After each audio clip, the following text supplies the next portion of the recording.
A huge fire has Haywood Community College closed today. The old sawmill burned to the ground late last night.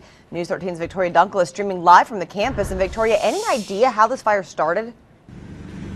Well, not at this point, Holly. In fact, what they were doing was waiting. The fire marshal was waiting for things to cool down once they got the fire out in order for it to be safe for them to get in and start trying to piece together the bit of the mystery as to how it all started.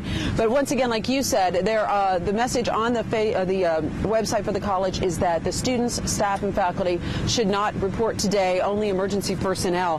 The fire crews got a call here to the campus around 9:38 last night, and when they arrived, they found the old sawmill building just full of flames. And I want to give you a little bit of history there. The school had recently sold the building, and they had auctioned off all of the equipment inside. So the building, though, was empty, but today it's completely gone.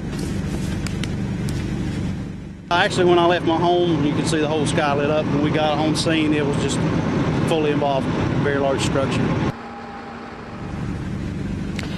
It took about 2 hours for the firefighters to get this fire out. They had to call in for backups from 7 departments in total.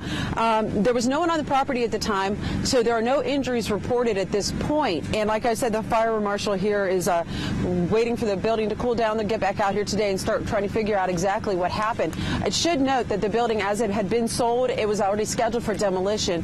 And like I said, we'll be following the story, tracking down any new clues and information they come up with. But at this point, Haywood Community College is closed for the day. Reporting live in Haywood County, Victoria Dunkel, News 13. Classes are closed this morning on the Haywood Community College campus after a late-night fire ripped through an old sawmill. News 13's Victoria Dunkel is streaming live from Clyde this morning. Victoria, this fire could have been much worse. It really could have. In fact, the firefighters were saying that because the rain was falling at that time, it really helped play a role in keeping this fire from spreading beyond the sawmill.